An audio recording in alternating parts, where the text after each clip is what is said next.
So when you think about, okay, I've got 0.3 seconds, less than half a second for somebody to make the decision if they are going to give me their attention. Then you also understand the neuroscience that is the brain recognizes text faster than anything else. Faster than a picture, faster than a video, faster than facial recognition. Text is the fastest way to convey information. So text is the fastest way to convey information, and I've got less than half a second to deliver information. Copywriting is super effing important. If you're enjoying the show, hit subscribe so that you never miss an episode. You'll get the latest on marketing, AI, and how to grow your business. It only takes 2 seconds and really helps the show grow, so please hit subscribe and then continue listening. So, Kelsey, welcome to the show. Great to have you on. Thanks. I'm excited to be here. I'm excited too, because I know when I reached out to you, you said that you used to have a podcast. And so it's very cool to be able to interview you because I imagine it's quite different being the person being interviewed versus being the interviewer. Totally, yes. And I think that it helps me understand that people really want to get that value out of the conversation. So rather than just chat around a bunch of stuff. I love a good fireside chat. That's lovely. I'm so excited to make new friends. And I'm very aware that the people listening to this are looking for a very specific value add to their lives. And I'm really excited to be able to give them that. Awesome. No, I'm excited too. So yeah, I thought maybe we could start with, I noticed you had a background in acting and screenwriting and sort of being in that industry. How did that kind of shape your approach to copywriting or being, in the writing marketing space? I love this question. So it is a very fun fact that comes out at parties that I was a successful actress and screenwriter for over 10 years. I was on shows like Modern Family and New Girl, and I was in a movie with Zac Efron. And I had on paper what many actresses would have loved to have, which is I was making my living entirely from acting. But there was something missing where I felt like I wanted to have more of a hand in telling the story myself rather than just being plugged into a project that already existed. And what I found was that my favorite part of acting and my favorite part of Hollywood in general was when people identified with something in the story and it made them think about their own lives in a new way. So when I zoomed out and I was like, I don't really love this career path anymore. Like, what are some other ways where I can scratch that same itch? And I happened to have a friend who was a head copywriter for Marie Forleo. If your listeners don't know who that is, Marie is a mega, mega, mega influencer in the business space, especially in the small entrepreneur space, especially in the women-owned business space. She has a very successful course called B School. So I was kind of lurking in this female entrepreneurship world. This was 2018-ish. And I was hearing about it through the lens of copywriting because of my friend. And the big cartoon light bulb went off over my head where I was like, oh, the best copywriters are the ones who are using the same principles of entertainment to capture the attention of their ideal customers. So if I just brought screenwriting principles to writing for business, not only would it be successful for that business and attaining customers, but it would also just not be boring for the customers. And so what ended up happening was I ended up creating this whole unique approach to copywriting. I call it entertainment first copy or entertainment first marketing. Really, it could absolutely go beyond just copy. And the whole idea is you are there to capture the attention of someone and to entertain them for a minute. Your job as a marketer or your job as a copywriter is not to explain a product or not to help somebody learn a new software or go through an entire coaching program or whatever it is. Your job actually is to entertain them for a few minutes.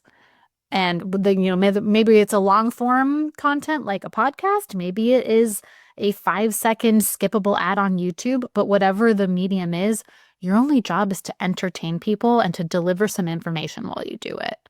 So that is how script writing and acting led me to what I now consider my actual calling, which is helping businesses entertain their ideal customers to the point that those people want to take action in their business. It's really cool. It's such a fresh perspective of, bringing that entertainment into marketing and copywriting. It's something, another copywriter that I follow mentioned about people looking for value in copy and marketing. They're looking for value, and entertainment is very much value. People It is. underestimate that it's value, that people want. Yeah. And like, I'll put an asterisk too. Like, entertainment doesn't mean frivolous. Like, there are very entertaining, meaning it's holding my attention, things that are much more intellectual or serious or what have you. Like, entertaining doesn't mean you're, binge watching some reality TV show. Entertaining simply means that you are capturing someone's attention. You are valuable enough for someone to give you their attention. Attention is the most expensive commodity that we can possibly get, right? Anybody who's run a paid search campaign knows that. Exactly. Wow, cool. So then what do you think people misunderstand about good copy and what makes it actually convert? Oh my gosh. Okay. Well, we could talk about that all day. But I would say that mi biggest misconception is that it's easy. The hardest thing in the world to do is to concisely sum something up in a way that is also like unique to a brand. Uh, an example that pops into my mind immediately is Just Do It, which is Nike's entire brand. It is summed up in 3 words. It's genius. Um, Another one that comes to mind, Disneyland, the happiest place on earth. That piece of copy sounds so simple, but when you break down how complicated of an idea went into 5 words, is that right? The happiest place on earth. Um, it is incredible. So, biggest misconception is that it's easy. It's not easy, even if you have AI, and we'll get there. Mhm. Uh, and what makes copywriting good? I mean, my gosh, we truly could talk about that for an hour, but if I were going to boil down my thoughts on that, what makes copy good is it's fast, it's easy to understand, and it tells you what to do by the time you're finished reading it. I like that. Can you just repeat that? So it's fast, it's easy to understand, and people know what to do when they're finished reading it. That's right. I like that. Yeah. I like that. It's also in nowadays, you are working against the way that our brains are evolving to quickly interpret technology. So maybe 3 years ago, I'll go even back further. About 5 years ago, the consensus was you had about 5 seconds, maybe 3 to 5 seconds to capture somebody's attention. A couple of years ago, that went down to 1 second. Currently, the science is saying that it is 0.3 seconds. So when you think about, okay, I've got 0.3 seconds, less than half a second for somebody to make the decision if they are going to give me their attention. You have that information in your pocket. Then you also understand the neuroscience that is the brain recognizes text faster than anything else. Faster than a picture, faster than a video, faster than facial recognition. Text is the fastest way to convey information. So text is the fastest way to convey information, and I've got less than half a second to deliver information. Copywriting is super effing important, right? Especially whatever the very first word to 5 words are that you show somebody in their feed. So yeah, it's kind of a make or break thing. It's not an afterthought. Right. Unfortunately, I think for a lot of people it is, but I agree. It's something I think that is super important. And especially like, I mean, you mentioned AI, which we will get into. Like, there's so much information out there now. There's so many videos and photos on Instagram and even copy and newsletters and emails. And I think one of the most important tools or ways to write, which you touched on, is like the simplicity of it, like being clear in the communication, getting to the point. Because if it's too hard for someone to figure out what we're talking about, like we're going to lose them. And so I think that that's really important that, a lot of people like to think about like just do it or the happiest place on earth, like these really kind of short, succinct phrases that really capture an entire brand, which is really, really fascinating. Yeah. Yeah. Absolutely. So cool. So then I guess in terms of you mentioned the influence of AI. Where do you see that kind of impacting copy? Like you mentioned kind of before we hopped on, it's one thing to use AI to write copy, but it's another thing to distinguish between what is good copy, whether it's written by a human or written by AI. Could you just, yeah, speak to that a little bit? Completely. So to be honest, back when ChatGPT was really first coming on the scene, I would say like what, late 2023, early 2024 in particular. Most professional copywriters I knew were burying their heads in the sand and just like hoping that the whole thing would blow over. And I knew pretty quickly that that wasn't going to happen simply because of the volume of writing that people who hated writing were now able to do simply by plugging some input into artificial intelligence. That said, no matter who or what is doing the writing, every business owner still needs to have the ability to discern whether the copy they're reading is quote unquote good. And here's how you know if it's good.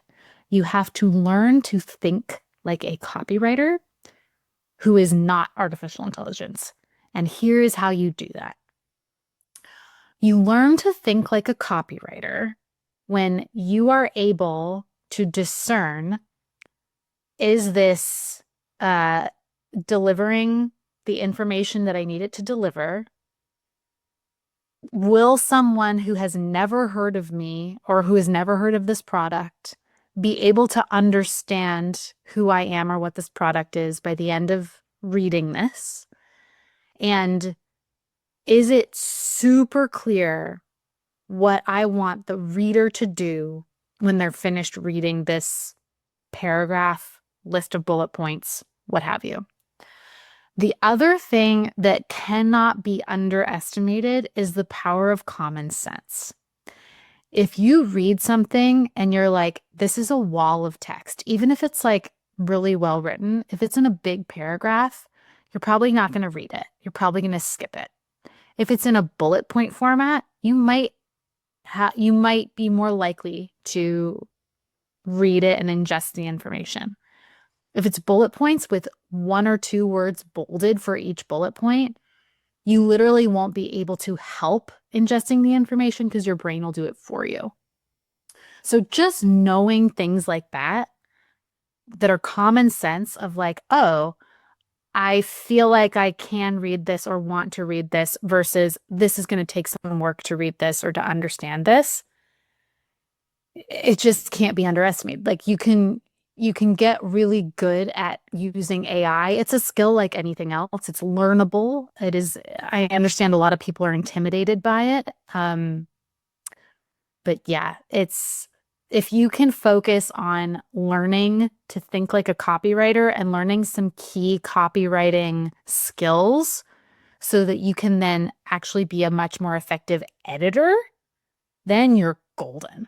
Because then you can both put input into AI read it and understand whether it's good or not, and then go the step after that, which is give notes or edit it yourself to be up to the level of actually releasing it to the public.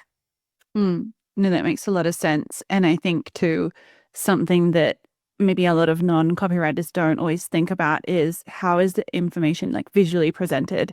You know, like you mentioned, bullet points or walls of text. And so really kind of breaking up into bite-sized pieces to make it really easy for people to consume, you know, thinking about, okay, is someone going to like read this wall of text like it's a journal article or not? You know, an example I love using is recipe blogs. So, how many people Google, like, okay, I want to make a roast chicken for dinner tonight, whatever, fill in the blank.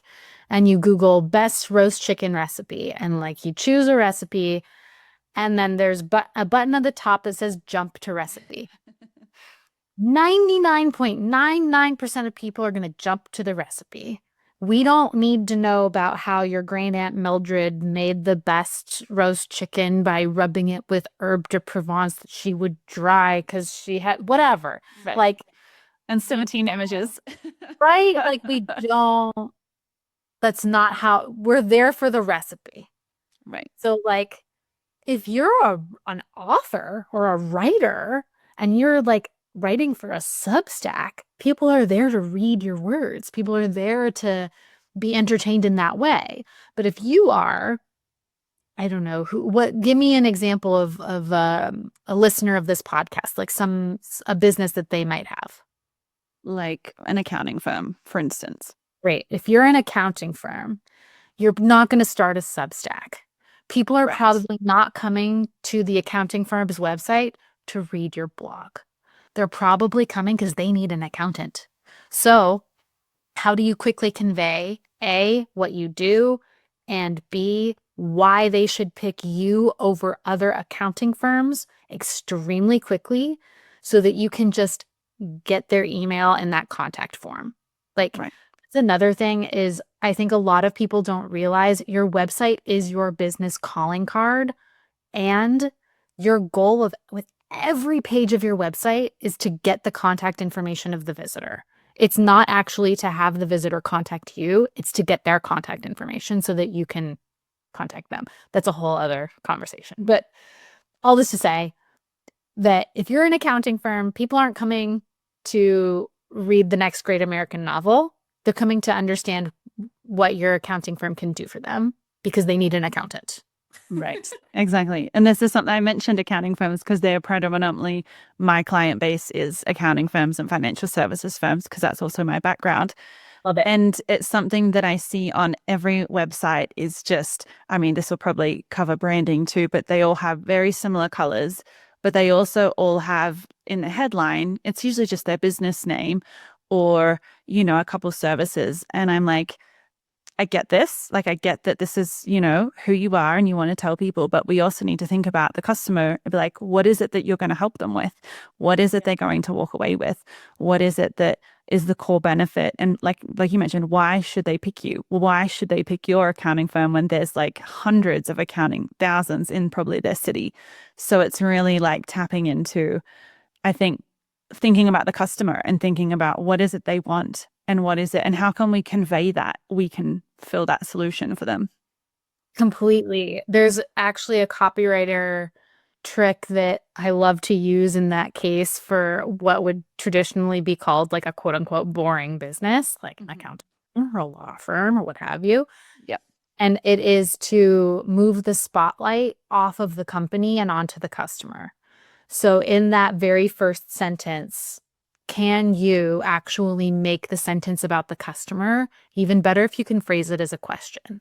So, for example, uh, what um, what would it mean to have 20% back from your taxes? The IRS won't do it, but we will, or something like that, where it's like, I don't even know. To be honest, I've always done my own taxes, so I don't know if that's I've never had an accountant. Right. But point being, it's like that's really easy for me, or that's really easy for the viewer, the reader to envision themselves in the scenario. like, okay, well, if I spent $10,000 on taxes and I had $2,000 of that back, like that would mean a lot. Another one might be like, it's okay if you forget to do your taxes. We do it for you. Or like, and just how can you imagine like the big headline of like, it's okay if you forgot to do your taxes, or it's okay if you forget to do your taxes? Right. That is very intriguing. And it would make somebody be like, wait, what? This accountant, I can forget to do my taxes? You get it. It's Right. you're making it so that the reader can immediately envision themselves in a situation better than the one that they're currently in. Mm. No, I think that's a really interesting point to make. And I like that angle. I'm going to play around with that with some of my clients. So, yeah. But it is something that I like to play with is like the specificity, like the 20%, or another one that I play with is if they're like a bookkeeping client, they're looking to outsource, you can save this many hours a week doing admin, not doing admin work or bookkeeping work or what have you. So Yeah, I find that the specificity of the benefit and like a specific outcome, it really helps with, yeah, getting the customer on board. totally. And you can actually use that line of thinking to prompt AI if it's something that is, if someone is using AI to write, knowing that you could say something like, give me 5 taglines for an accounting firm that specializes in small businesses. I don't know. And then rephrase those 5 headlines to be about the customer, like a specific value for the customer. And then you can keep editing and editing and editing till you get to the right one. And then you'll know it when you see it, you know? Like, again, it's that common sense thing, or you'll know it when you write it. Pre-AI, pre-chat, pre the existence of ChatGPT, the consensus among copywriters was, oh, you write 20 headlines before you choose the one that you go with, at Yeah. least. At least, yeah. Yeah, I heard someone the other day say, yeah, 50 headlines minimum before you start to pick. And I think for a lot of people, they're like, what? 50 headlines? But that's Yeah, where you like, don't realize like it makes you realize it actually helps you get to the gold nugget of like, oh, what is the number one piece of value that I want to convey? Like there's so many good things I could say, but what's the most intriguing? What's the sexiest thing that I'm yeah, gonna leave with? that will Yeah. pop off. And I guess, thinking about like Nike or Disney you mentioned before, it's not like they just picked this phrase out of thin air. It's like this would have been a long process, a continual iteration, trialing, testing to get to those like 3 to 5 words. So it's like not underestimating the amount of effort and work is required to get to that point. Yeah. Yeah. Yeah. Yeah. Absolutely. Yeah. So now you are working at, I think, Toggle AI, is it? Right. What Yes. what is your work there like? Because I imagine, being a marketer, a copywriter, coming into more of a tech-based firm, that's obviously quite a different challenge. What has that been like for you? It is. It's really, really fun and interesting, to be honest with you. It is an opportunity for me to actually run an entire marketing department. So I'm the head of marketing for Toggle AI, which means that while my background is very, very heavily in content and copy, now I am responsible for the entire brand, the big, big picture of how do we want to show up in the marketplace and what's the most effective way for us to show up. So what's really amazing as a head of marketing is realizing how often copywriting comes into play because it's literally everywhere. You cannot escape it. I feel badly saying this to people who are like, oh, I hate writing. Like you really truly cannot escape writing no matter what area of business you're in. You can be a construction software company, you can be an accounting firm, it doesn't matter. You cannot uh, get away from the fact that you will have to convey ideas to people on the internet. And the Right. way to do it is writing. Similarly, video. Video is also writing. Like you are saying words, it's a script, even if it's off the cuff. Um, Everything is copy. So Yep, it's everywhere.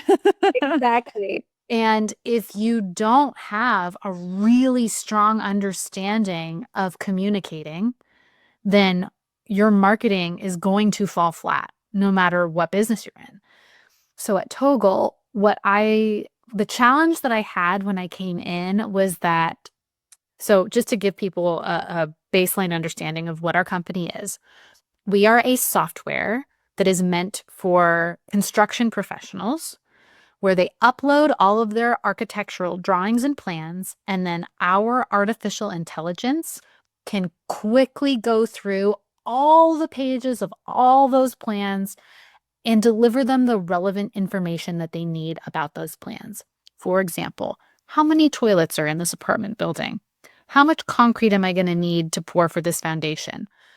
Talking to their plans just like you might talk to a chatgpt, and also being able to create a bid for a project so that they can win more business. That's what we do.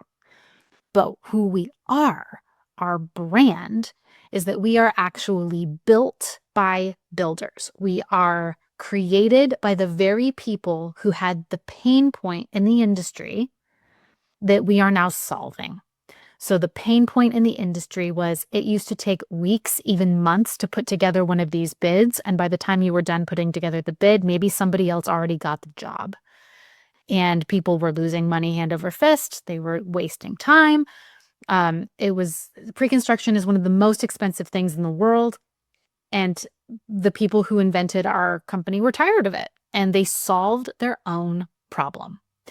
That is the gold nugget for marketing. That is what we use to communicate. It is not what fancy technology we are. It is, we understand your pain point very deeply, and surprise, we've already taken care of it.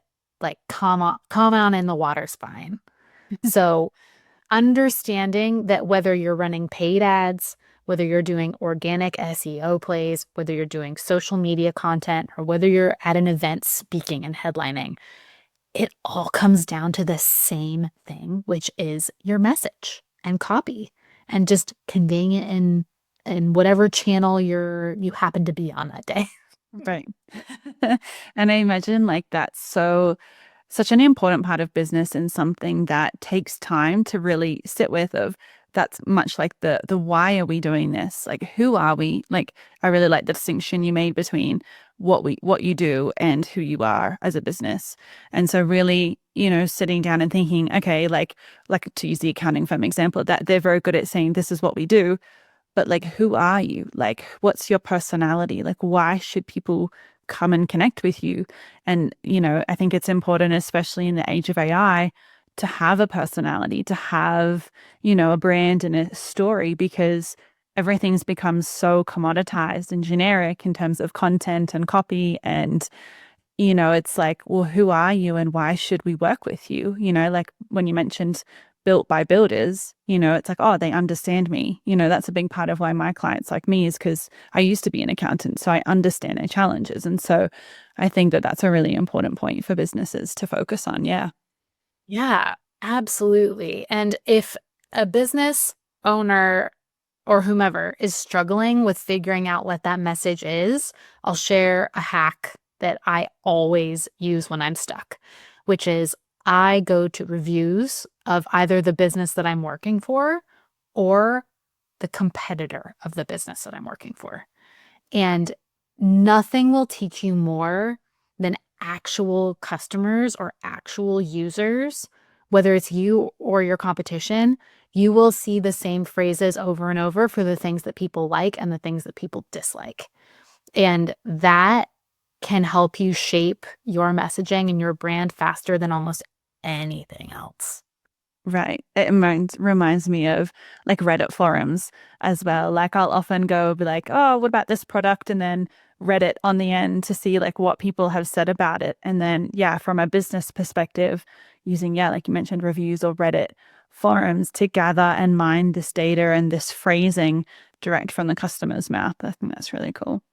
Yeah, absolutely. And so do you use like AI tools at Toggle AI in the content space, or do you have like automations? Like what does the sort of usage of AI look like in your role?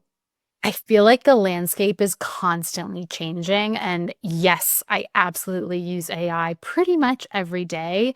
Mostly, though, as a search engine. So I think that a lot of people think of AI as content creation, but really it is like having a junior marketer. It's like having a personal assistant who's able to give me the information I need to get my work done more quickly and more effectively. So, for example, if I am looking to create a new ad campaign for a specific trade. And in my world, a trade means like a type of construction. So say I'm trying to reach painters and I want to know like what are the main things that painters complain about when it comes to pre-construction software. Instead of going to Google for that, I now go to Gemini or ChatGPT and I begin to talk to it as though it were a junior marketer. I tell it its role. You are a research assistant who specializes in software technology. Find me the top 10 complaints that people in the painting industry have about the technology that they use in their day-to-day work. I see what it says. Great. Now please refine that into, please elaborate on that as though you were an actual painter. Talk to me about your fears about your business. Talk to me about your dreams for your business. And it will it ingests the information that it finds from all over the internet and it delivers basically on a silver platter to me the most important thing for me to be talking about. So it's kind of like what you and I were talking about review mining, but instead of just reviews, it reviews it's the entire internet. So I use AI mostly as a research assistant. Right, right. And do you have like a preferred tool like ChatGPT, Gemini, Claude, or do you use them for like different things? So you know what's interesting for anybody in the tech space? I literally was just talking about this today. I find Gemini to be the best quality usually. However, I started with ChatGPT back in 2023, and ChatGPT has a huge history of what I like and don't like. That's one So of my favorite features. it has learned, yes, it has learned. I don't have to reteach it every time. It already knows what I've fed into the system. So it's a really interesting play actually. I'm interested to see how this shakes out as new technology companies form and as AI becomes woven into more technology, software firms, whatever you want to say. I think having that history available is really sticky. It's really, really sticky. Mm. Yeah, it's almost becomes a bit like a custom GPT of sorts, where it's like you don't have to reprogram it, reteach it. I've noticed it just talks to me almost in my own tone of voice. And Yeah. I'm like, I haven't even specifically trained it. It's just because I'm using it every day, a couple hours a day sometimes. It's just it picks stuff up, and logs it in the memory. Yeah. Hmm. Yep. Yep. Crazy time to be alive. Right. And so, what would you say to sort of businesses or people listening who want to sort of stay at the forefront of AI or are thinking, I don't want to keep my head in the sand, like I want to future-proof myself? What would you recommend to those people? I would say this might seem counterintuitive. I would audit your sources of information to 1 to 3 trusted sources and stick to actually following through on what those people, Substacks, influencers, whatever, suggest. The biggest roadblock I've seen to people wanting to learn AI is not willingness, it's overwhelm. Hmm. I think that people think, oh crap, I need to, like, I gotta get on this. I've got to learn this thing. I'm gonna sign up. I'm gonna like follow 10 people on Instagram and I'm gonna watch these 17 YouTube videos and save them for later. And I'm gonna like, whatever. It's too much. Hmm. And they end up not doing anything. So if you want a good source on copywriting, come my way. Go to my website. Shameless plug. I actually have an entire class on how to use ChatGPT for normals. If someone like doesn't like to write, this is a good class for you. It's extremely affordable. But I am by no means the only or even the best source for everybody. There are lots of wonderful resources. I love that there's a Substack called the AI Break that I really love and read. I get no kickbacks. It's free. It's just a really good roundup of um, kind of news about the AI space without being overwhelming. And I mean, there's so many different things there's so many different places to get that kind of information. But my advice is one to three, one to three, and leave it at that. Like, give yourself, you are not AI. Like, you cannot ingest a million things. Right. You could try, but Yeah, you will burn out. If you try to do that, you will burn out and you will get nowhere. And yeah, just like being real, it's not about willingness, it's about overwhelm. Yeah, I know it reminds me of someone else mentioned that picking even one he mentioned, but yeah, one to three even sources of just find someone in the space doing what you want to do. So if you're in copywriting, then like it sounds like reaching out to say someone like yourself who has AI copywriting, or if it's more automations and finding someone who's a specialist in that field.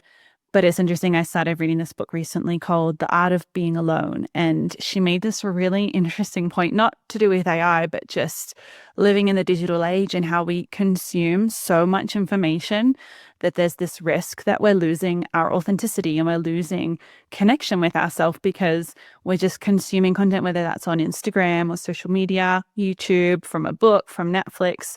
And she kind of makes this interesting point of learning to just be alone and not be doing anything, not be consuming, and letting inspiration and creativity flow from there as well. So I think that's been an interesting thing of like, because there's always more things to consume, there's always more things to read, but how much do we balance that? It's almost like she likened it to eating constantly. Like you're not just going to eat forever. You have to have breaks to let your digestive system process everything, or you'll just be sick. So it's like Yes. having that same kind of mentality when it comes to say consuming information, which I thought was really interesting as well. So just another Love tidbit. that. That's a great analogy. There's another book that I have not yet read, but I've heard amazing things about it called The Anxious Generation. And it is I think a professor who has been studying the effect of social media, particularly on Gen Z. And it is pretty wild and compelling for understanding that there are a lot of really positive things that have come out of the age of social media, particularly with the ability to learn pretty much anything Right, relatively quickly and to understand, man, talk about full circle. Your attention is your most precious commodity. right, And if you allow your attention to be hijacked too much and too often, then you are quite literally giving away the most powerful resource you have. right. And you can actually, this blew my mind. You can actually injure your attention, just like you could injure your knee or, hurt your, I don't know, hurt your body. You can actually injure your attention. Mm, And that usually looks a lot like burnout, but there are other elements as well. All this to say, like, this all boils down to the same thing, which is give yourself a break, let yourself actually absorb the information that you're learning, not just like have it coming at you like a fire hose all the time. right. And also, something else that I want to say that people might feel some type of way about, do not be afraid to hire out for the things that you hate doing. Like, you Yeah, don't have to learn to be a social media manager if you're an accounting firm. Hire somebody to do it for you. If you don't want to do your taxes, hire an accountant. Like, whatever it is, I think especially in the small business entrepreneurship space, it's something that like I think a lot of us were sort of taught like, oh, you have to hustle, save money by doing it yourself. You can learn anything on the internet, so why not? Just hire somebody. Like I Yeah. please, it's your permission slip. Like hire out the things that you hate doing. Especially because like time, like attention, is a very finite resource. And it's like you mentioned, you can go and learn it, but wouldn't it be more efficient to pay somebody who does this like all day, every day and loves doing it, to take over? Yeah. So I think that's a cool point. Yeah, absolutely. Yeah, cool. Well, we're almost up on time, but for people who want to know more or connect with you, how can they find you online? Absolutely. My website is my name, so kelseyformost.com. My archived but still like out there podcast is called Find Your Magic, and it is more about the mental health side of running a business, if that's something that interests you. And then if you want to find me on Instagram, that's where I'm the most active, and my handle is at kelsey.writes, Writes. Wonderful. Well, thank you so much for coming on. This has been a really fun conversation. And Yeah. thanks everyone for listening. Thank you, everybody.